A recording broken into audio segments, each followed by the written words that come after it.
It was exciting to be approached and think about the opportunity of partnering with GoHighLevel. And I love how customer obsessed you are. And even before we hit record, you're like, hey, whatever features you need, like just let us know, which I don't think all companies would be open to that. No matter what you're selling or doing, people really appreciate when you care about them. Our product teams are accountable to our customers. They have to put on presentations once a month. Their job is to turn around and make those customers happy. And it's how we build everything we do. Welcome back to the Rare Things podcast. We are joined by a very special guest today, and we have also a very exciting announcement to share in this podcast. Today, we are joined by one of the founders of one of the fastest growing SaaS companies in the world, Shaun Clark from GoHighLevel. Thanks for being with us. Can't believe you're here. Thanks for having me. It's great to be here. Yeah, no, this was a lot of fun. So thanks for inviting me out. I think we should just share right away. Yeah. We don't need to have an open loop or cliffhanger for too long. Yeah. We are directly promoting and sponsoring and going after GoHighLevel. We love GoHighLevel. We use it. It's our favorite all-in-one platform. And I think I've built for 40 hours this week already in it. Yeah, I haven't seen him very much. It's an amazing tool. He's like a beautiful mind on our windows at home. We use it for everything. So we're so excited about that. We're so excited to be sharing GoHighLevel with everybody. Yeah. That's awesome. Yeah. It was exciting to first, be approached and think about the opportunity of partnering with you guys. And the more that we got to know the team behind it, it's like, I love how customer obsessed you are. And even, talking to you before we hit record, you're like, hey, whatever features you need, just let us know, which I don't think all companies would be open to that. It's unique for sure. Yeah. I've been building it for 2-3 years now. And, I think I dream in the editor now. That's awesome. That's very cool. Well, I'm glad we're doing a good job for you. That's what matters to me. Yeah, it's clear. When I was, researching more of your background, who were you before GoHighLevel? It seems like you had, if I'm perceiving this right, you had a string of successful companies that you built to a huge customer base and even a huge team, 400 team members, and then were able to sell. And then it was one after another that brought you to GoHighLevel. And so was it the customer obsessed focus that has been the driving factor of that? I think so. I hope so. I'm sort of built like this, so it wasn't something I think I learned. I just sort of came this way. But I've just always noticed that no matter what you're selling or doing, people really appreciate when you care about them. And I think the best way to do that is to connect with them. I think that sounds odd, but I feel like there's a lot of times in life where people just sort of try to follow along with the program or the procedure or whatever. And I think in that they miss a lot of the connection they could have. And oftentimes I find when people are really upset, there's a big opportunity there, right? So one, they're not upset. They'll often say they're upset for whatever the reason is, but the reality is they're just saying hey, I have a problem and I want you to care about my problem. And I think if you take that opportunity to show that you care, the amazing response you'll get, it's just fantastic. And you often, once you sort of help them solve that, you learn something, because invariably, why is it that they got there and how can you avoid that in the future? And so the thing that you learn from that interaction could go on to help so many other people. So to me, it just seems like the right way to operate. I think it's super smart. And just so everyone knows more about your background, we were looking up last night, preparing all this stuff. And I was like, I had no idea, just this very crazy, amazing, diverse. What was going on for you pre-GoHighLevel? Yeah, so I'm kind of old, so I have a lot of experience. So pre-GoHighLevel, I had a SaaS company called Invoice Sherpa that I built sort of off my kitchen table. And I remember I was just thinking about my son. I had him strapped to me and I was bouncing on a ball while I was coding out the thing, trying to get him to sleep. So I built that to about 1,000 small businesses, really in the invoicing recovery space. So it was sort of businesses would send invoices out, not get paid on time, and it would automate the reminders back and forth. And it was amazing what it would do. That was a fun business because I originally tried to do appointment reminders and that didn't work out so well. And then I had these accountant friends who said, oh, you should do invoice reminders. And every great idea I've ever had, my initial reaction was oh, that's so stupid. That's the worst idea ever. But I had nothing to lose. So I was like, okay, I'll try it. And sure enough, they were right. There were a lot of businesses that would literally go out of business because they would do the work and they'd send the invoices and the customers would say, oh, I want to pay you. But then all their costs would come rolling in and they get crunched in that moment. No revenue, can't pay the costs. Now, the business has to get shut down. You automate those reminders and it's amazing. You could bring a lot of money in for a small business, put a lot more cash flow in making sure they got paid on time. And that was a lot of fun. But I did learn running a business all by yourself at that level is foolish, actually, is what I would say. It's really silly. Wow. It's exhausting to go do that. It is exhausting for sure. I had customers in Australia and the United States, so it was basically mourning for somebody all the time. Oh gosh. Wow. On call. I feel like we can really relate to that, of the resistance of the initial idea being that's terrible. terrible. Don't know And then about it ends that. up being the best thing we ever did. I mean, this little wedding thing that we had so much resistance, and now look, it's like all over the world right now. Yeah. Totally. Yeah. Yeah, absolutely. So then you go and you sell it. Yeah. And what brought the idea for High Level? Was it similar? Well, so I got to work with 1,000 small businesses. Invoice Sherpa was really successful in what it did, but I just couldn't figure out what to do next. I felt like I'd built all the features, it was doing all the things. And honestly, I didn't intend to sell it, but I had a random cold call one day from a business broker. And he said, well, name your price. And if I don't sell in 30 days or whatever, you'd have to pay, if I don't sell it, you don't have to pay me anything. And of course I thought, yeah, right, buddy. So I thought, oh, what's a really high price? And, and then he came back to me the week after with like 3 bids. And I thought, oh man, I clearly went way too low. But it was an opportunity because what I had learned in working with those 1,000 small businesses, as cool as it was to help them with cash flow, they all wanted the same thing. They wanted more customers, right? And so I was like, okay, well, I'll sell this. Maybe I can write some software to help get them more customers. Working by yourself is a bad idea. Who do I know that's a genius and much smarter than me? So I went out and I contacted this guy, my co-founder Varun, who's still our CTO and still co-founder. And I said, let's build this together, right? And really what that meant was, hey, I'm still on a year contract with Invoice Sherpa as a consultant. So why don't you go build it while I sit here and finish out my contract?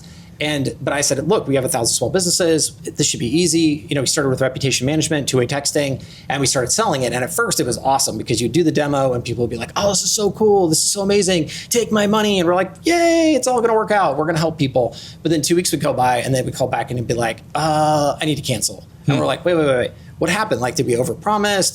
Does it not have the features we said? They were always like, no, it's great. It's everything you said it was going to be, except we don't have the time to implement it. And, to 2 software engineers, that's like the worst thing you can say because you can't code more time for these people. And we just didn't understand, like, why is it on one hand you can say, yeah, I can see the potential and how this is going to help me and why the future, and I need more 5-star reviews, and I need to be ranked higher in Google, but I can't invest the time in it. We just couldn't figure that out, and we certainly couldn't figure out a solution. That was the big problem. So we really were staring sort of failure in the face. And so lucky for us, we had I'll never forget this. We had an IV therapy client through a integration we had done with a third-party medical EHR. And that person had a marketing agency. And that marketing agency called us and said, hey, we'd love to see what you're doing for our client. And again, back to the best ideas I've ever had. The first thing I said is like, why should we talk to this guy? He doesn't pay us any money. He's not a customer of ours, but he was super nice. So we talked to him and he was like, and he got it. He understood exactly what we're trying to do. He said, oh, can I buy this for all my other clients right now? Which was cool. But I still was a little hesitant. I'm like, well, that'll be fun for a minute, but it's not going to really scale. But what he taught us was that if you really want to help that small business, if that's truly your passion, you need to help the people behind that small business who actually understand the tech and are doing this work. And that really just was a game changer for us and really changed our whole trajectory. That's fascinating. So did you call it High Level back in that day as well? Yes. My wife has always come up with the business names for me. She's exceptional at it. And I remember her saying, going through names, and she hit High Level, and I was on the little instant domain thing. And I'm like, it's not available. And she's like, too bad, figure it out. And I'm like, okay, up, high level, down, no one wants to go down. Okay. What's short? And, Go was available. So that's that awesome. is how the name came to be. That makes me think of how Walt Disney's wife named Mickey. Oh. So I feel like that's a huge world changer. Yeah. And look, your wife, that's great. Yeah. So then, so GoHighLevel was born then. Yep. And it was a two-way texting and reputation management. So Reputation the whole management. thing was like, well, if I knew a small business in town, in fact, our first customer was an HVAC company that came to do HVAC at my house. And I said, hey, I'm building this thing. It gets businesses. I'm a terrible salesperson, like very timid, but like gets businesses more 5-star reviews. And he's like, oh, how much? And I was like, $300 a month. He's like, sold. And I'm like, I didn't even get to the two-way texting. Wow. And he's actually still a customer, which is amazing. Wow. But it was just sort of like, well, what could you do for every small business that was simple, easy, that they weren't already doing, and we thought could deliver the quickest value? And we knew that people wanted to SMS back and forth with businesses more, so let's do that. We knew Google ranked very high with 5-star reviews, and so we wanted to do that. And those are literally our first 2 features. Wow. It's interesting because I feel like, and see what High Level is now today. All the things that are inside of it, very Incredible. different. Incredible. When was that? When did you start it?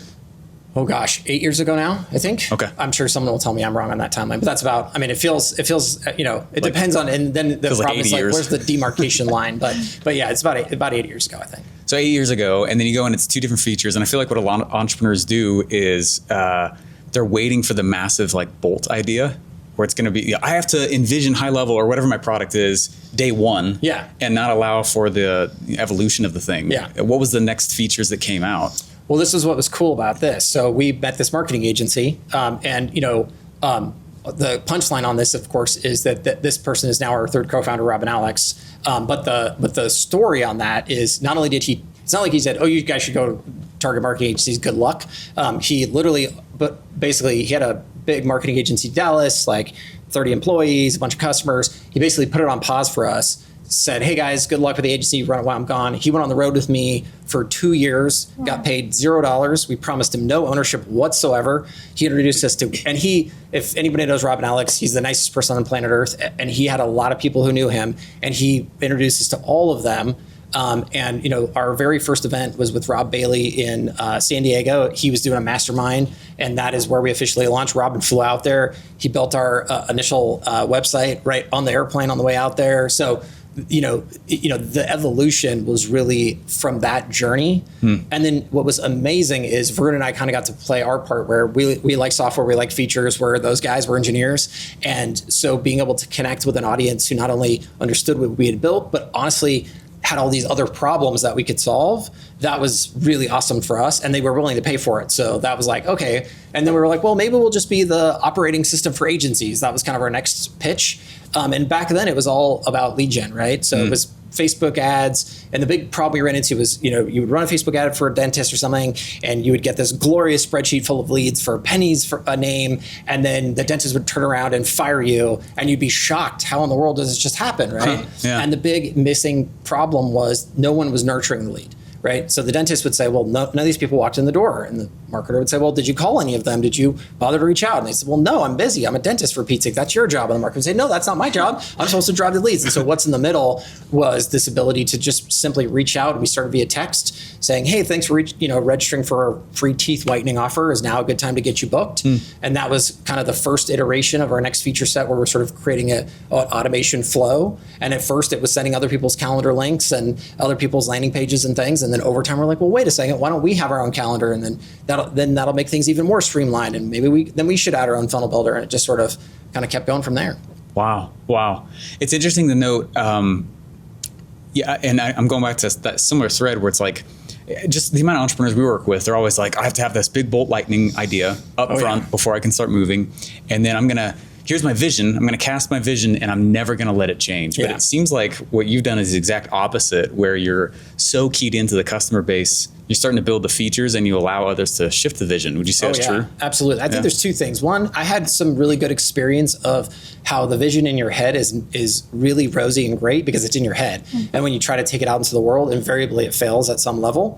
And you can't predict that. So the sooner you get it out into the world, the faster you're going to get that feedback. I even did this with Invoice Sherpa when I thought it was a good idea. I went to a bookkeeper and I said, hey, I will, what do you charge an hour? I don't know, but whatever it is, I'll pay you an hour. Let's meet at a Starbucks. I just want to show you this idea. Just tell me if you think it's terrible or not, right? And so I just felt like if I went there and she was like, oh, this is a piece of crap, I'd never use this. It's like, okay, maybe I shouldn't keep building, in my basement thinking I have this glorious thing I'm working on. And fortunately, she was like, oh yeah, that's amazing. But I've seen a lot of examples of entrepreneurs doing that, and I've seen the benefits both, I would say they're all positive. Even like when I did my appointment thing, I took it to some appointment reminder thing. I took it to some guy who I thought he was like a luminary in the tech space, went to some tech meetup. I was so excited to meet him. I cornered him after he talked. I told him my idea, and he was like, that's terrible. That's 1,000 other people have already done that. That is so going to fail. And of course, in the moment, I was like crushed. But thank goodness he said that. And thank goodness I opened myself up to that experience because that's what allowed me to then, lick my wounds and then end up, evolving into something that became very useful and very, very awesome.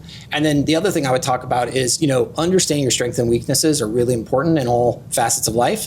But if you get an opportunity like we do to work with incredibly smart people who sort of know what it is that they want, it's such a different experience because you don't sit around saying like, well, I'm the expert and I'm going to build the thing that you need, and you just stay right there and I'll tell you what it is that you need. If you take the opposite track, it's awesome because you can do the thing that you're really good at, and you can leverage the thing that other person is really good at, and you can create actually a much better product at the end of the day, or a much better outcome or solution because you're able to pull your ego back and realize like you need them as much as they need you, and it's a beautiful partnership. It seems like a unique ability that you have. Would you say that that's also how you built all the previous companies as well? It's very co-collaborative, and I think it's one of the things that very surprised me, and it's been an amazing surprise about the culture of HighLevel, is like how in tune you guys are with the customer. Because you're always in communication. Yeah. Normally you don't meet a dev team who knows why they're building what they're building. Totally. They have no idea. Yeah. And they just explain it to them. And yeah, I mean, it just slows everything down. To be able to nail that with a dev team, with a customer base, I mean, that's not normal.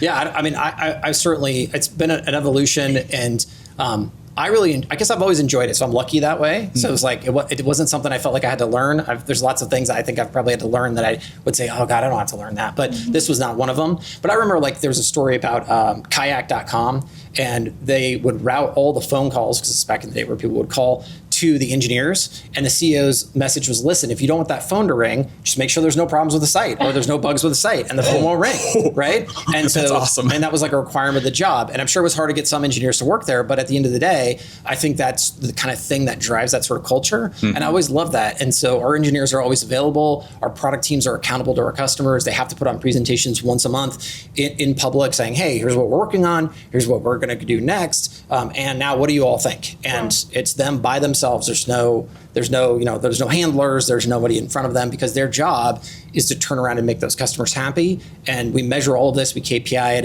It's really all the way embedded in our organization, and it's how we build everything we do. I mean, I'm sure that you're not actually having devs answer the phone now. How many developers do you have now? Oh, let's see. Oh gosh, I think we're at 700 now. Jeez. Whoa. But I mean, we have more open roles. I mean, there's at least 100 open roles, and there'd be more if we filled those. I mean, it's like you're just trying to hire as fast as you can, even in the age of AI, which I think is really cool, and is really cool on the front end, but also on the back end. I still think we're in dire need of a lot more engineers, and we'll continue to grow that team as fast as we can find great people. So how do you preserve with 700? I mean, there's not 700 phone numbers you can call. Yeah, like, right. how do you?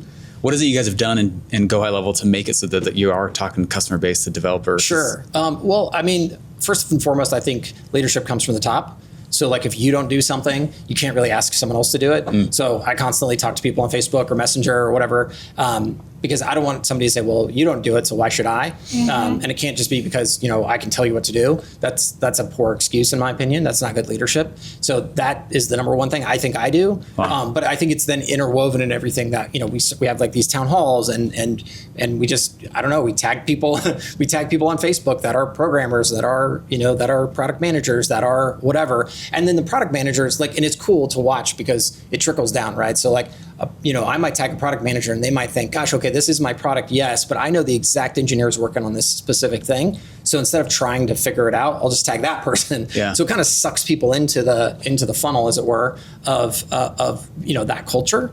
And then just over time, you just know that that's how we roll. And, it works great for a lot of people. And I'm happy to say it doesn't work great for everybody. Sure. And then those people will find other homes that are better for them. When we were making the decision of like, do we partner with HighLevel? Like we have an audience that looks to us for software and recommendations and all the things. And like, we've used everything. Basically. And like in doing the research of like, who are the people behind HighLevel? Because before it was like to us, we use the platform, we saw the logo, who are the people? That's what really matters. Some of the things that I heard about you were like, he's just a regular guy that's like sitting at the same table as us at events and eating tacos, and it's like, hey, there's that's so Shaun. unique.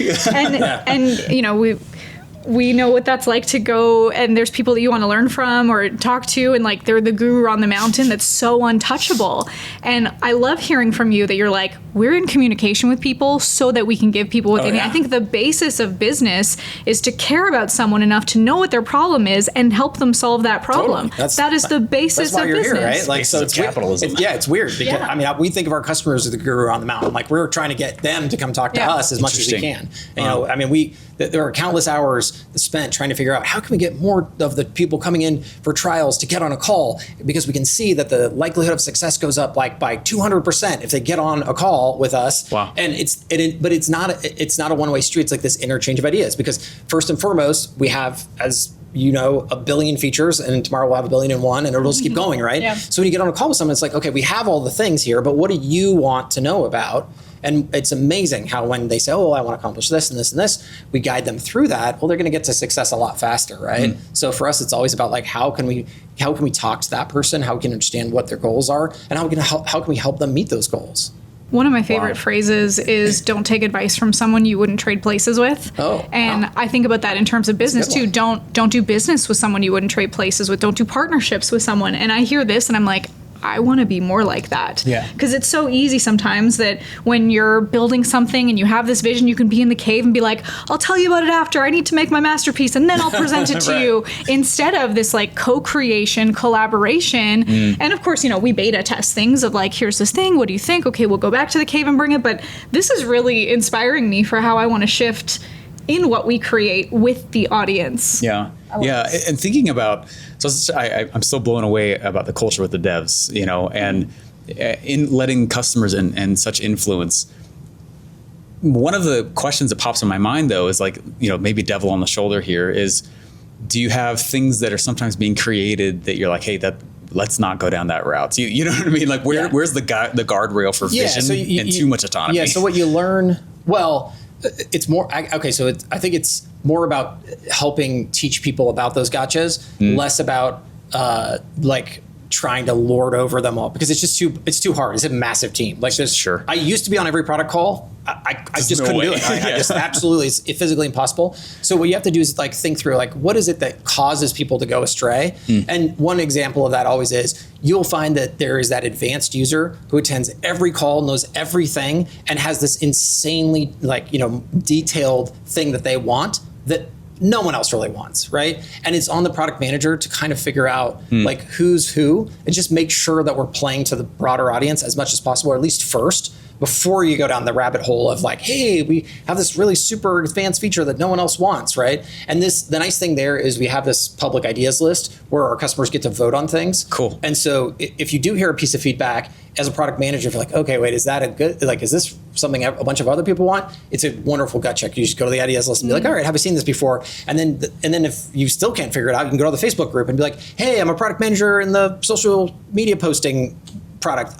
We're thinking about this. What do you guys think? And people will tell you real quick if that's a good idea or a bad idea, and you learn right from those experiences. So it's really about teaching people to use those types of resources and then to problem solve and learn and then make choices, because really at the end of the day, it is their job to drive up, and their KPIs reflect this, utilization of that feature, right? Time to value on that feature. And if they don't get those KPIs up, they don't get raises, they don't get bonuses, and if they did a really bad job, they wouldn't have a job. So it has to be their decision at the end of the day to go out and figure out what they're going to do next. So that process of greenlighting feature requests always being run through a product manager, and then a little more fact finding, and then if it's not actually something that everyone wants. I mean, I guess part of why I'm asking this is it seems like the speed that you put new features out there it's unparalleled. Yeah.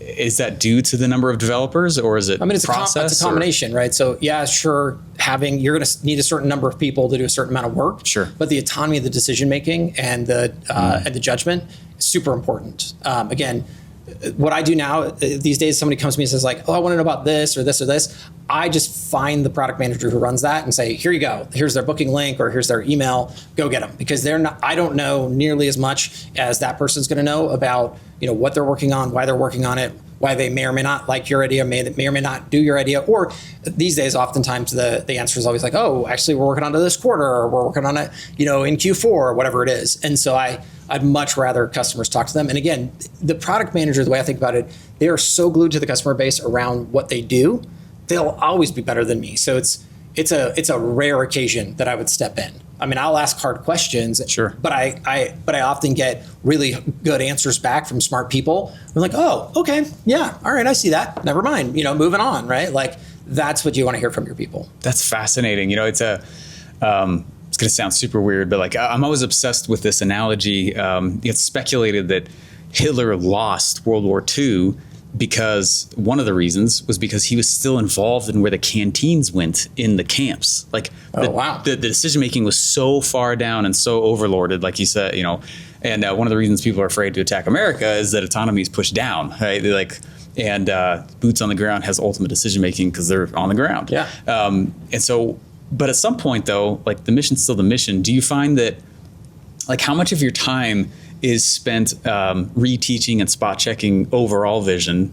I mean, you're always thinking about strategy, but I mean, it's always changing too, right? Sure. So your goal is to like make sure that, because we only plan in quarters because I find the world just changes so rapidly. Like, who would have guessed AI would be doing what it's doing now, and who the heck knows what it's going to do, this time next year, and what's the new thing going to be? And I mean, at some point we're gonna see quantum computing come online. I mean, that's going to be insane. So there's on and on and on. So we plan a quarter out because we know, and honestly, the other cool thing is, again, back to our customers, it's going to sound weird.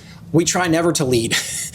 We always try to watch our customers and draft behind them. Wow. So they're really the leaders, and honestly, they're the innovators, right? So they're the people out there experimenting and figuring out like, well, what's going to work, what's not going to work, and we can all think of like, I think of like with the beginning of AI, I thought it started off very content focused, like I'm going to create an image, I'm going to write some text, and I'm going to just, and yeah, that's still out there. I'm sure someone still loves it to death, but I wouldn't say that's the predominant use case we're seeing now. No. But had we presumptively gone that direction, I don't think we would be nearly as cool as we are right now. But that was our customers. We watched our customers first start the content thing, and we started to kind of go with them. Yes, it can write text. Yes, it can create images. But then we watched it kind of plateau and sort of hit a wall. And our customers were like, well, that's cool, but I think I'm going to go over here to real-time conversations and some of those other things. And so for us, it's just about, you just follow your customer, wherever they go, and you get the best solutions. It's fascinating. And speaking of vision, then kind of like, I guess zooming out, I love this conversation. It's so fun because team management is like where it's at, and business is a team sport, so you got to be good 100%. At that. And what is the vision for HighLevel?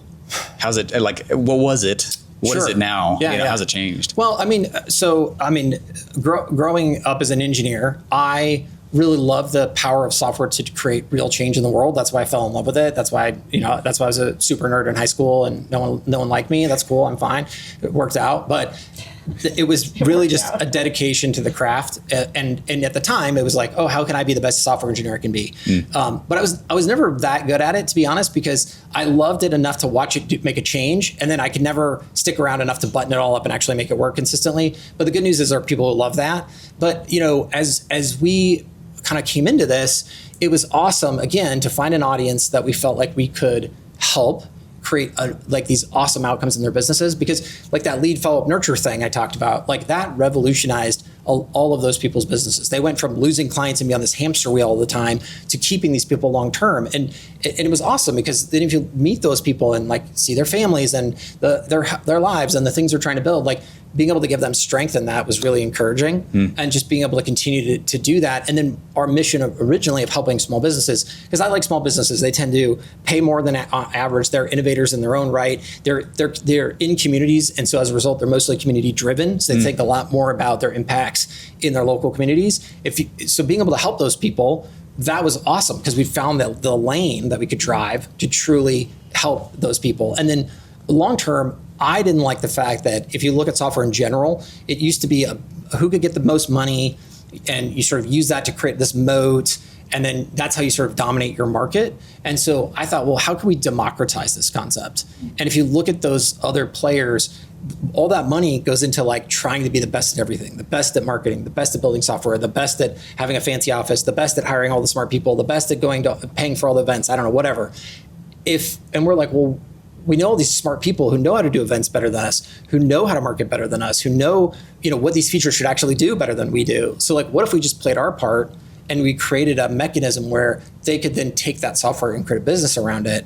We would benefit, they would benefit, their customers would benefit. Like no one was losing from that equation. And they were able to sidestep a lot of these bigger players who, I heard a lot of bad stories where people would sort of like kill themselves to get a client, go get some software product, put their heart and soul into it, and then their client would be like, oh, I guess the software must be doing all the work. And then they would get fired for that. And this happened all the time. And I was like, that's nonsense. And they're like, I know, what do I do? And that's like how white labeling became a thing at HighLevel, because we're just on this mission to try to help these people. And so for me, I guess that still remains the vision, and we just have a lot of fun doing it. Do you see? I mean, it's so interesting to hear that you guys plan in quarters too. Yeah. Yeah. 100%. So, because like asking the typical question of like, where do you see yourself in 5 years? Yeah, right. You wouldn't know. You're like, we've been hate that led question. by the customers, Yeah, so we'll it's keep on where doing do it. they see themselves that we can go with them? Yeah, That's so 100%. fascinating. Yeah. Do you think about is high level something that gets sold someday, goes public? Like, do you have any visions for that? I mean, what it has changed remarkably since the beginning is I feel a big amount of responsibility and debt to all the people who have helped build it as much as the people who use it.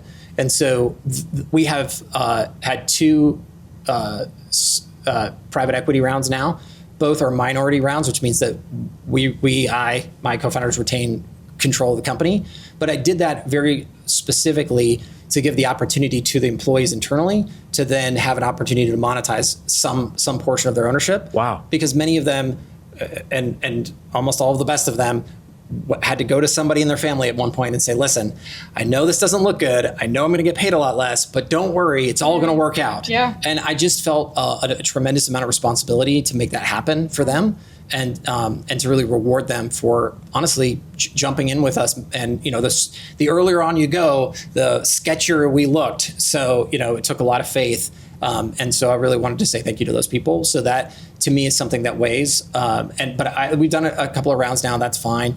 The next thing I think about is how can I bring our customers in, and what's the right avenue for that. And so I don't have any plans today, but if we were to go public, for example, I could see how that might give them that opportunity. And what's neat is there's a lot of different ways you could do friends and family shares. So you could like make a private offering, early on to your customer base and get them in sort of early before the bankers or before the public. That would be potentially fun. But the biggest thing is I won't take an action that changes the fundamentals of how we do what we do, because that is the biggest risk we run. That's like why our P rounds are minority investments. I mean, the people we work with, they're awesome, they're amazing, they love our story. They never ask me to change the business model, but lots of people I met through that process, that's the first thing they would say is, well, it's cute, guys, that you're doing this, but hey, let's go take the old playbook out and let's do that. And it's like, no, that's why we're here. We're different. I don't want to be the same as everybody else. No thanks. Yeah. Fascinating. Yeah. I was just thinking about, again, the speed. Now, our audience is largely a lot of funnel builders, a lot of small entrepreneurs starting out, and kind of up to like that 50 million range, is kind of where most of our clientele and audience comes in and checks in. And it used to be, I've been building funnels for 11 years now, and I would have the funnel building software and then a CRM, then a pipeline, and then there'd be email service over here. And I think I had at one point like 270 zaps just to run this monstrosity. And it was one of the biggest breaths of fresh air to see like I could kill 80% of those because it's underneath there. But what I think is fascinating is to be a CRM company, that's its own company. Yes. To be a funnel, but that's its own thing. Yeah. So it's super unique. And for a very long time, to be fair, we stayed way away from the CRM thing. And we would say to people, I would say, there's millions of interviews out there probably where I say the same byline where it's like, well, if the world needed a new CRM, we wouldn't be here. So we tried not to be a CRM until the very end. Wow. Now we're willing to admit it, but it took a long time. And because we wanted to take it very seriously, we didn't want to say we were something and have people like, hey, I tried to use you as a CRM and it's terrible. Like we didn't want that. Yeah. So, but yes, it was definitely a big undertaking for sure. I got to imagine that those those are things that are not features under the big umbrella of high level. Choosing to go into something that is literally its own business model, that's a lot of weight to go under. And then the funnel space, and then there's websites and social media stuff. It's like, that's all under one roof. Yep. Which, and in 8 years is actually really fast. Oh, it is very for fast. all of those as Incredibly well. fast. Very, very quick. Yes.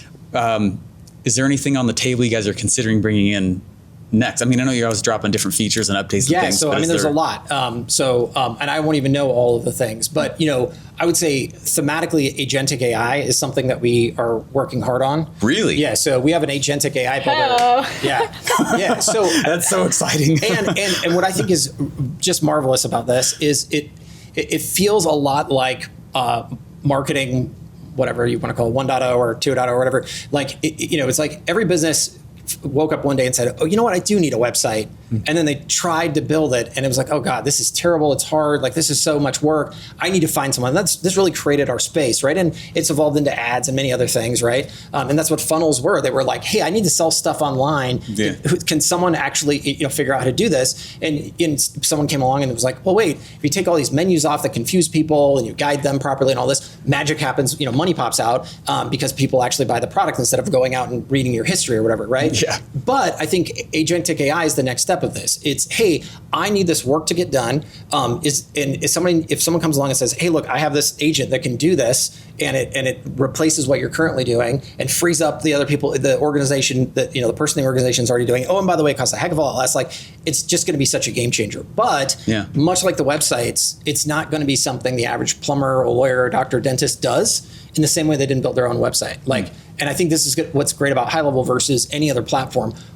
Every platform is going to come out with their own builder, but they are going to have to struggle with how do I get the average small business to build this? But we're not going to take that track. We are going to say, oh, we don't care. We're not trying to get the average small business to build it. We want the experts to build it so that they can manage it, scale it. If you want to be, niche, if you're niched in the plumbing business, you want to sell this to 1,000 plumbers because you have it on lock, great, go do that. Scale a business. Charge monthly for these agents and, go and make the right pitch, which is don't try to sell agentic AI. Who the heck knows what that is? Go try to sell I replaced your phone receptionist. I went in and replaced your, the people coming to the website, your chat person on your website, like whatever it is, like you're going to target the work, but on the back end, you're going to use HighLevel as the tool. And this is going to be yet another way that you sell. And I think, agentic AI is the big new future for us, but also for, I think, everybody in general. It's huge. It hit me the other day. I was like, oh my gosh, the dream employee I've been looking for is AI. Yeah, totally. And it's going to go do things and it doesn't ask for a raise and it's going to, it will follow the process exactly what I tell it to. It's how fascinating to go in and do that.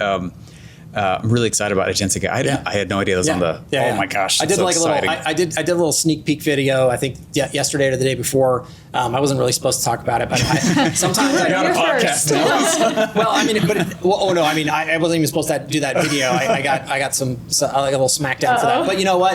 At the end of the day, I'm so proud of the team that's building it, and I'm really impressed with where it's at. And so I just had to say something. But I think we'll officially launch it at Summit. I suspect in October. Wow. They're already beta testing it or alpha testing it or whatever it is on the back end with some folks.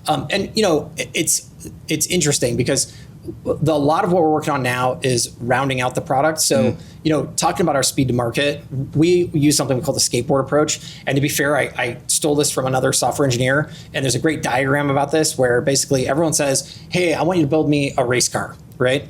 And what most people do is they start with a wheel, and then they do an axle and another wheel, and they put the top on. And it's like, don't worry, I'm building it in my garage. I'll see you, in a year. And then, all of a sudden you come out with the race car and you're like, ta-da. And they're like, oh, that's a NASCAR race car. I wanted an F1 race car. And you're like, oh, crap. And now you're like a year in, right? Versus the skateboard model is you say, oh, you want a race car? No problem. I'll be right back. And in a day you come out and you're like, hey, check it out. It's a skateboard.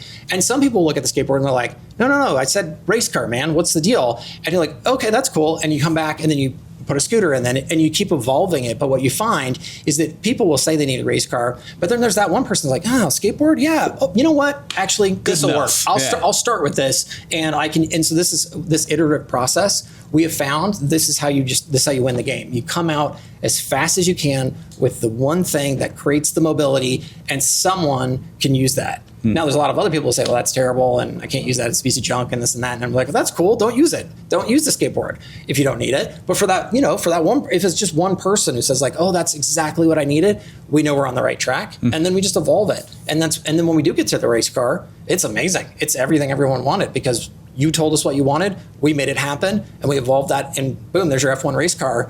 And the other guy's still, rolling out the NASCAR race car that you're like, it's not what I wanted. That's terrible. The NASCAR thing goes in a circle. I want the thing that, can make tight turns and stuff. And, it's a different product. It makes a lot of sense. Have you heard of the company IDEO? I have heard of that, but I can't remember what they do. They're a design firm that Steve Jobs went to like create the mouse, and they also designed the original rocket fuselage and the shape of the toothbrush. And they say, we don't know anything about rockets or teeth. What we've created is an iterative process that continues to talk to the customer over and over and over, and they influence it. And so it's this whole idea that you get the prototype out and then go back to the cave, prototype out, and you don't try to go for completion. It's just for the next usable prototype, and they're literally the data source. Yeah. Which is crazy. It sounds like that's exactly what you guys have done with it. Yeah, I guess so. I mean, I totally got it from this other person, and I was like, oh, that makes sense. Let's try that, and it worked. So, yeah, like almost all of my best ideas come from somebody else. So, man, I've been obsessed with predictive AI. Yeah. Oh my gosh, we were it's back in 2019. My dad and I, we created this cool AI model that would predict sales increase based on historical data for the customer. Is there anything on the? Are you serious? Yeah. So no one's talking about predictive AI, and it drives me nuts. Yeah. So it's I think for us, it's follow the customer. Yeah. So like you said, no one's talking about it. No one, because it's a very advanced topic. Yeah. So once we get people kind of through and using, and even it's funny because. My big business background, I'm sure you looked, I ran this boring business called an answering service, but that boring business was a $30 million enterprise and helped 5,000 small business customers do amazing things. And what was amazing about it was the fact that it was so simple. It was just that you were calling a plumber and someone picked up and said, hi, I'm the plumber that you're calling. And what do you need? And you would say, blah, blah, blah, blah, and whatever it was, they would say the same thing, be like, great, let me get your name and number, and we'll have our estimator call you right back. And and what they've done there on that call is absolutely nothing, except take down some information and email it, which you could have left in a voicemail. But because they answered the phone, you think, wow, I'm being served now. And now you don't call their competitor. That is how simple that was. And it was just incredible to watch that happen. Well, we now can do this all with AI. Inbound voice AI does exactly this. And trying to get people through, hey, look, see how valuable this is. Every business misses calls all the time. And my whole thing is I always ask, have you ever called a business and not have them pick up? And everyone's like, of course, and it's like, you don't call them like to see how they're doing or what the weather is today. You're calling to get something done, right? So once we get people through some of these basics, I think that's when we can move over to something like predictive AI, where I think for most people, they would see it, they would think, wow, that's amazing. But then they would immediately be like, now I have no clue what to do with this, right? So we got to get them through the basics, I think, first, get them building their first agents. And then I think we can move into the predictive side. But I definitely think that's going to be a big thing where it's going to go. I think it's going to change the world again. Yeah. That's why we shut it down. It's because it's too early. ChatGPT was even out. People were still thinking AI was like iRobot. They thought there was this, we shut it down because of that. But I'm like, man, I think that's the next wave. It's agentic. We start replacing, people with machines even more and more. Some people love that, some people don't, but it's happening, so you can't fight it. And then after that, it's all these predictive models, and it's like, that's going to explode. Yeah, and I think, we're using AI. So our goal internally is to use it everywhere we can. So in revenue operations, we're using some predictive stuff now just to see how it works, right? And then to compare it. And the nice thing is you have old data, and you can say, well, look at this, and now predict what's going to happen. And you now know what happens. So you can start to kind of see how good it is. So that's really fun. And then we use it on the software engineering side. So the goal is to make as much code written by AI as possible, just so we can move faster, right? Sure. And then we're also using it in customer service now. So on the chat side, we're using it internally, just like we'd tell somebody to use it for a customer of theirs. We use it internally for ourselves, and then we KPI it, and it's a very high bar, because if you know anything about our support, you know that it's Zoom based. A long time ago, my story is always I walked into a Verizon store and I saw that someone ran right up to me and they're like, hey, welcome to Verizon. I was really freaked out, and they checked me in. And then what I really quickly realized is the magic there was the same thing for the answering service. I felt like I had been cared for. And now I'm like, but I have something to do, like a tool around the store. I don't know, maybe I'd chit chat with another customer. And then eventually, within a reasonable period of time, some expert who could actually do the thing I need comes out and helps me, right? But that sort of live feeling was really useful. So we do this in our world now too. So we've done it for a long time, where you get in a Zoom room and it's kind of like walking to the lobby of that Verizon store. Someone greets you, says, hey, how can we help today? What's your relationship number? Gets you all checked in, right? And so that's the bar we have for customer satisfaction. So on the chat side, Luckily for me, some people are weird. They love to chat. They don't want to get in the Zoom room all the time. So chat's been super successful, but it's all AI. And it's the same AI we use for our customers and have them deploy for their clients. You said who you're selling to is small businesses, but you build the product for the user, which is not the owner of the business as well. 100%. And splitting those two out, I think is massive for any entrepreneur to think about. Like, I'm going to go sell another business or sell something, mom and pop shop, but the product is built for the actual user. When you get inside high level, I mean, there's a lot, you know, and it's a lot of stuff inside there. Let's say that for the scenario of those watching or listening, someone comes in, they're like, I want to start using GoHighLevel. Yeah. There's a lot of stuff inside there. Where should someone start? Yeah, so, and I know it's based on individuals, but from patterns you've seen, like where should someone start? It's always the same thing. So it's, unless you have like a ridiculously specific customer base and you sort of like have some keen idea, the vast majority of the time, it's the same thing.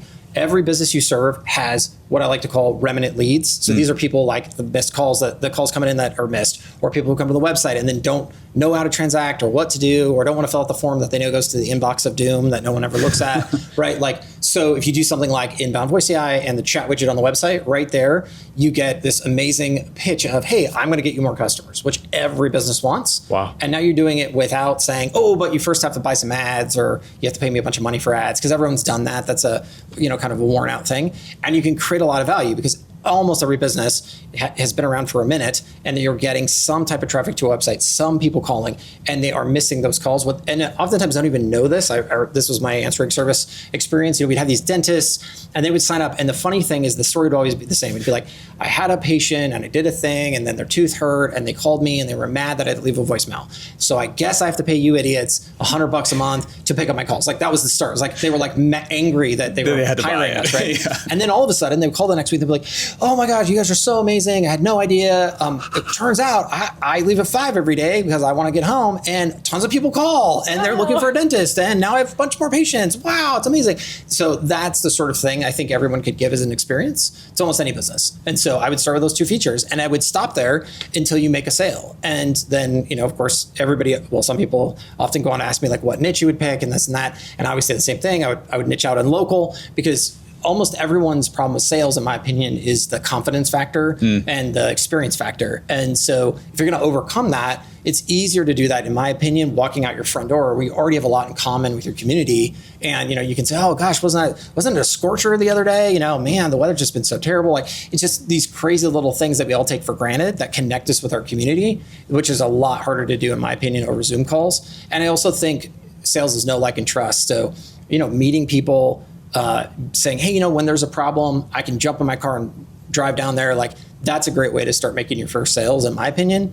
And it doesn't preclude you from world domination. You can always go on to greater things. But I think most people get stuck in that initial, and we were kind of talking about this earlier, it was like, I need the perfect podcast setup before I do anything. And it's like, no, you don't. You just need your phone, right? It's like you need to take a step. And in my opinion, that's where most people fall down. They like need this master plan to create this niche business and this Facebook group and all these things. And it's like, no, just walk out your front door, go find somebody. A lot of us know business owners. Go find a business owner say, look, let me show you what I can do, right? So these are the ways I think most people should start and really just focus on the sale. I have to admit that is not what I was expecting that you were going to say. You go out and you go after the remnant leads and just get them plugged up. When someone's reaching out, they can reach out and they become an actual lead. And real quick, how many users right now of GHL? Oh gosh, it was 3.5 million or something last I checked. What? I had no idea. So you're sitting, unique position. Yeah. You see these patterns, millions and probably billions of data points. Yeah. What have been the patterns in how people use the software that are making the most money? It's always speed to lead. Speed to lead. It's the same way it's always been. As much as things change, they stay the same. And look, it's not that someday this won't change radically. I sure hope. But the reality is if you ever ask a business owner, do you want more leads? They'll always say yes. But then you're like, okay, cool. It's 2 a.m. It's Christmas morning. Someone's calling with the big sale of the year. You getting back to them in 5 minutes? You picking up the phone? Like, no. Well, what are you doing? What are you going to do with all these extra leads? I know you're going to burn them like you're burning your current ones, right? Like that's what most businesses fail at, no matter what type of business they are. So for me, it's always like, the top of the funnel is great, but you can fill that pretty quickly with money. What are you doing at that next step down? Like when that person, you do capture that lead, like, are you responding to them? What's the follow-up sequence? How are you getting them converted? Like there's a lot. And honestly, it's not very difficult given that I'm not a marketer. I've seen some very simplistic things. I mean, most of the time it's just, hey, person's name, thanks for registering for offer name goes here. Is now a good time to get you booked? Because oftentimes it's a booking, right? And you don't try to jump down their throat with, here's a link and blah, blah, blah. You try to get them to engage, and they're like, yeah, that'd be great. Because and of course they're gonna say that. They just click the stupid link, they register, like you got them, you know where they're at, right? They're in. And then when they say yes, then it's a conversation, right? And they're like, oh great, here's my booking link. And man, just that one little thing just blows the doors off of most small businesses and almost even big businesses. And I even say, like, people have monopolies. Like, let's say it's a product that only they make. At some point, you're still competing with the time in that person's day that they have to transact. So either way, it works for every type of business. Wow. I, again, didn't expect you to say that as well. Follow up to that. Is there a specific feature or thing inside of GHL that you see people are using the most? I mean, because the way I look at it, what you built is like so incredible, and there's so many awesome features and tools in there, and things that really are their own split off businesses. Yep. But 80% of people, what is it? 80% of people use Google Sheets for like adding and subtracting, but it can do all this other stuff. I mean, the funnels and the CRM are by far and away our most used products. Okay. Yeah. 100%. Okay. We were talking about that yesterday of like, one thing that I think we'll talk about soon is the final funnel summit that we're going to create and have you guys be a big part of. And Steve was asking like, I wonder what Shaun would say about his final funnel and what his funnel strategy is. And I was like, I don't know. I mean, it's not, I wouldn't say after all this that HighLevel is just a funnel software. No. And I would say that's what's great about it. I mean, like the funnel is an awesome thing. But then I always used to ask people like, now what, right? Like you've captured them, that's cool. That's what a funnel is. It's a capture step. And we always say capture, nurture, close. Like you need everything to capture, everything to nurture, and everything to close. And if you don't have those, you're just not going to win. And so, but the funnel is a huge part of it. And although I know nothing about building funnels, but I do know that I spent $14,000 on a super nice HighLevel website that never got a single sale. And then my co-founder built one on a plane ride from Texas in 2 hours, and it crushed it.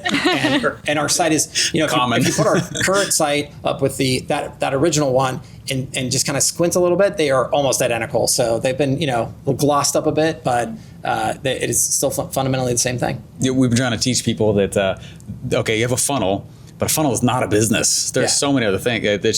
It literally is a leads and sales machine, and that is it. Yep. But you really need to have a funnel stack. We have such a large funnel audience. It's like, all right, a funnel stack is you got the funnel, then there's also the pipeline, then the CRM piece, and the members area, and there's all these things stitched together. And that was kind of the hell of kind of how things were 10 years ago. Yep. It's just having to integrate all that stuff by hand, basically. Yep. All these different API calls. It never quite calls. worked well. It never really did. Now, to be fair, that was the pitch. It was like, well, we're all going to build the best of breed product, and Zapier's going to like come in and be the unifier of it all. Yeah. And unfortunately, it didn't work. Didn't pass the data correctly. We couldn't trace anything back. And then months would go by, and we'd find out some critical piece had been broken, and we never realized it. And we could have made 100x the money if we'd just known about that thing being down. So yeah, unfortunately, great idea, but it just didn't work out.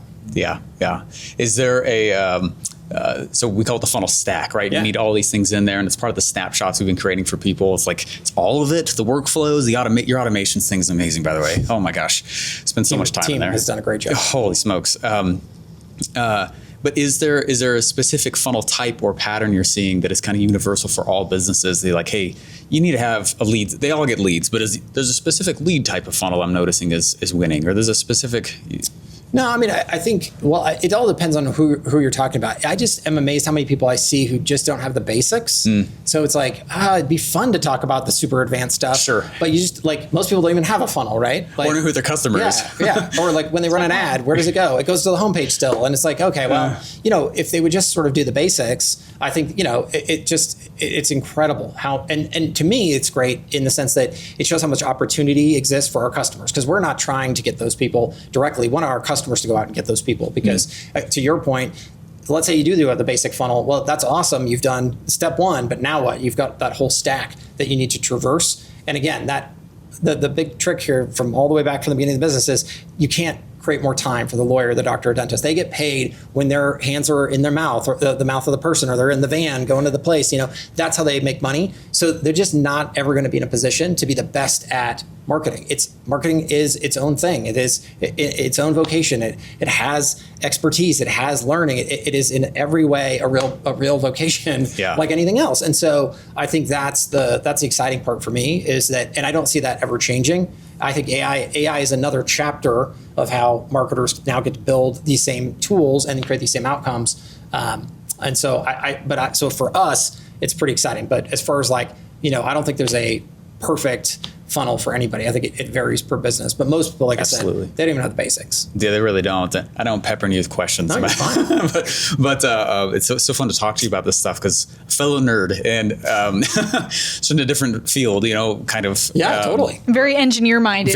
Yeah. I would love to see you two, and also add your dad with his AI. Steven's dad wrote textbooks on coding, and you can explain better than me. Obviously. I sat there in my first programming class. Yeah. And they handed out a textbook. My dad's name was on it. I was like, it's not you. And he goes, no, it's me. I was like, you invented UML? I was like, that's awesome. He's like, me and a few other guys. I was like, what? I was like, imagine you guys at a table together. I would just have the There's popcorn. so much I want to talk about with this stuff, because I used to go through. I lived in Portland, and they had Powell's Technical Bookstore. Powell's is famous in Portland as a big bookstore. But anyways, they just had a technical bookstore. It was all just programming books, and I'd spend hours going in there. And I didn't even understand half of what I read, but I just was like, I hope my mom gives me another hour to sit here and just read through books. Yeah. And there were all the programming, XML and UML and C++, and it was a lot of fun. So amazing. I'm not a programmer, but I understand it. I just don't know how to write it.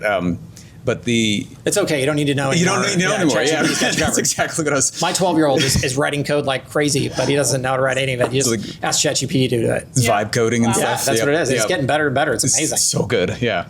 So one of the questions we're asked all the time actually relates to what we were just talking about, which is you got a business owner, right, who's the customer, but then the dentist does not understand that building a funnel and doing all the tech stuff and the marketing, it is its own career path. And so one of the next questions I'm always asked is well, where do I find that person? And so although you're selling to the business owner, have you found an answer to that for business owners? Or I know it, because we hear it all the time. I know I need a funnel. I know I need to go get better social media out there. I know I need to start making better posts, but it is its own career. So if you're building for the user, how are you finding more of those users? Have you tried to help business owners find that expert? Yes. You know what I'm saying? Yeah. So we now have a certified directory, the certified partners program. Great. So that's directory.GoHighLevel.com. Wow. And it used to be this really weird Wild West kind of we created a Facebook group called High Level Jobs or something, and we're sort of all right, we'll just sort of let it live on its own and see what happens. And it was great for a long time, but at some point, I think what was difficult is I would get these people who would come back to me with these horror stories of I hired this person in this random Facebook group and they did a terrible job and they ruined my business, whatever. They were very upset. And I was like, did you ask for any references and call them? They're like, oh, well, no. I mean, I didn't do that. And I'm like, well, why the heck not? And it was just amazing how many people would just sort of trust someone just outright, because they'd say, oh yeah, I can do that. They'd be like, okay, great, take my money. And so we created this partner program. It's really fantastic. You have to pay us to be in it.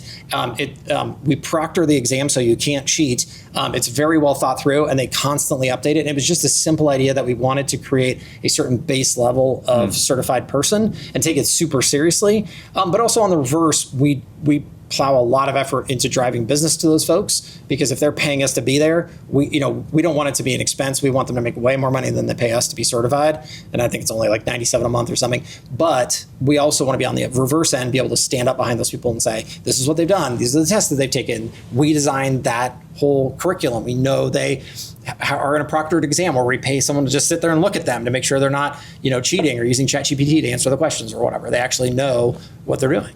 Wow. Yeah, I think that's important, because it's that's the next biggest reason I find people don't go in and get a tool and jump in there. It's oh man, it's a new education piece, and then it's its own career. It's just massive. It is, And I honestly think most of those people get guided to those tools incorrectly. They're trying to buy an outcome, and they should sort of try to focus on finding someone who's selling them out that outcome more so than trying to find a tool. Tools. I wish people would think about software tools like they think about real tools. Like no one says like, oh, you know what? I'm going to go to Home Depot today. I'm going to just buy it all. I'm going to build my own house. It's going to be great because I'll have the best tools, right? It's like no one ever thinks that. You realize that you need to know how to use those tools to create great things. But software has long been sold as like magic. And I think that that's something that has, people need to realize that that's just not how it works. One of my favorite quotes to that point is, a good musician makes an out-of-tune piano still sound good. doesn't really matter what brand of piano. That has to be true. Yeah, absolutely. And probably the reverse as well. Terrible musician makes a perfectly tuned piano sound terrible. Sure. Yeah. I'd love to share with our partnership what are some of the cool projects that we're going to be working on and what we're doing with HighLevel. I guess I would love to share funnel stacks. Go for it, your final funnel, wedding funnels. There's some really cool things. Seen so much stuff that as just back in the GHL and all the When you said earlier that you spent 11 years building funnels, I wanted to make a joke and be like, and the last year was just this week. Like he's been in the cave and I just feed him food under the door and he comes out with these masterpieces. So that's awesome. Yeah, we can. That's great. We can volley and rally and balance like that. Yeah. Next week's our honeymoon. So he's like super crazy in the cave this week. Next week we're on our honeymoon. Yeah. So that's balance. Yeah. Anyway. That's good. That'll be fun. You deserve it. Yeah. Thank you. So things we're working on. Yeah. We have something we created called Funnel Stacks, and it's with an Stacks is with an X because Steven Jax put that together. So STAAX. Yeah. So Funnel Stacks is a site where we are putting all of our templates, all of our workflows that people can go to it and like, hey, you need a challenge funnel? Boom, there you go. You need a throttle funnel? Boom. Like we also created a new kind of funnel called the throttle funnel that we think is like the one essential funnel that every single business should have. Yep. And so that's another funnel that we're teaching inside of our School of Money program. We have something called Launch Lab where every day for 5 days, our team will get on a call with them and in GHL, help them. Day one, like we're going to set up your domain and set up the funnel. And day two, we're going to create by the end of the week, they have their throttle funnel set up in GHL, awesome. Good to go. Do you want to talk about your final funnel? Yeah, we're so psyched about the Your Final Funnel thing. Do it with you guys as well. There was a summit I did years ago called Your Final Offer. And the premise was if you could only do one last offer the rest of your life and it had to fund the rest of your life, like how carefully did you have to think about that? What would it be? How would you sell it? And 16,000 people came to it. It was crazy. That's awesome. And so now we're like, let's change it. Let's call it Your Final Funnel. And we got this huge funnel audience. It's like, what would that one last funnel be? Yeah.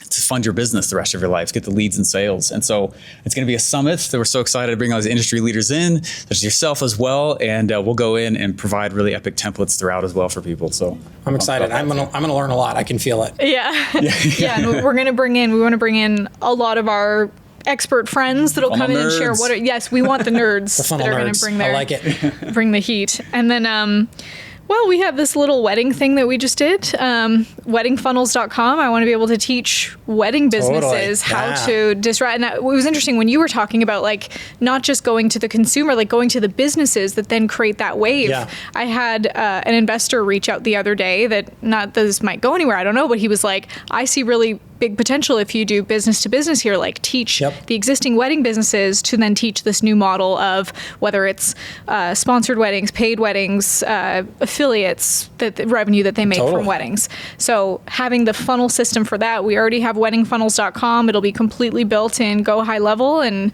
I think that that's smart. That's going to be a huge way to disrupt an industry. Yeah, weddings are not cheap. So so this is a great way to flip the script. And I think it'll get a lot of women also, female business owners, and also selfishly, like the brides. I hope that it inspires couples to start businesses together because running an event that is your wedding can, maybe give them a little taste and then kick them off into some other things inside of the HighLevel platform. Our mission is to improve the economic and spiritual well-being of America. And so we do that through capitalism and teaching what capitalism actually is. And so lacing products in that have to do with, here's what capitalism actually is creative problem solving. That's really all it is, for profit. Yep. And it's collaborative, and you got to be super in tune with the customer. And 1 + 1 = 3 in that scenario.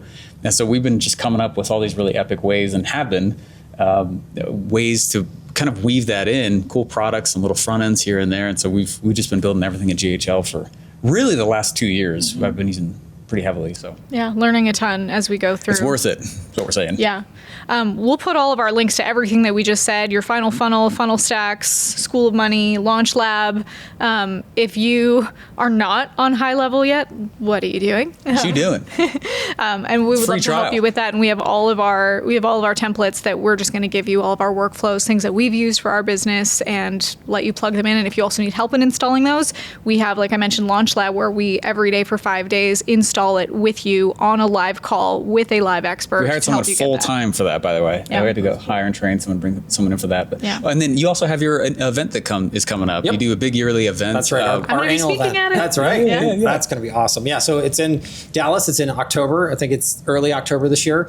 You'll have to, I don't know, summer.GoHighLevel.com or something. Just Google it. I don't know. You'll find it. But yeah, that is the most fun event for me, because we bring in amazing people like you. And I always say, like, our mission is, like, even if you don't like us, we're going to put so many amazing people there that you'll just want to come see those people. But we also limit the size of this event. It's kind of a weird thing. I think oftentimes people try to, like, get the events bigger and bigger and bigger. But what I noticed is that, like, if you make it too big, people like yourselves will come in and you'll get up on stage, you'll do your thing, and then you'll bolt for the exit, because it's just like this big zoo of people, right? And so what we want, though, is, we invite people who we know are other people's heroes, and they want to meet you. And so what we want is an event you'll like, so that way you'll go hang out at the bar afterwards, you'll go, whatever. But, and you're going to have these quality sort of interactions, but you're not going to get, like, mobbed by a bunch of people, and it's not going to be like this coliseum that you don't even know where the front door is, right? So it's a different event, I think, than most people run.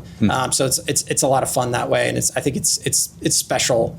And I've been to a lot of marketing events. I haven't seen one run quite like this. And again, it's all due to the amazing speakers that we have, because it's really about them, their experiences, and sharing with people directly. We're excited to be there. Yeah, it's awesome. I think it's smart too, because the big see ahead of, like, events, I feel like they're all closing the doors anyway, and people want intimacy. So I think it's smart to I do that agree way. with that. Yeah. Connection. 100%. So, well, thank you so much for being on here, Yeah, Shaun. thanks Seriously, for having me. and flying out. Like, Yeah. it really is touching, This to is be great. honest. Yeah, we've been really, really just touched by this, and it's so cool to get to know more of the mind behind all this stuff. I mean, I know you're one of many, and Sure. Definitely, you'll meet my other co-founders, and you'll Yes. realize I'm more of a third wheel co-founder, but it's all good. I got here first, so I got to be called CEO. That's that's the only reason. But otherwise, yeah, I have an amazing group of people I get to work with, and amazing customers we get to work with. So it's just a lot of fun to do what we do, because we get to do it in the way we want to do it. That's awesome. Amazing, yeah. Well, this has also really been inspiring for me of, there's things that we're going to talk after this of, like, okay, how learned do a lot we in this. shift Yeah, let's some more of change some the, stuff. let the customers lead when we create with what they want. So that's been, like, a huge takeaway for me from That's this. awesome. Yeah. Yeah. Very cool. Thank you.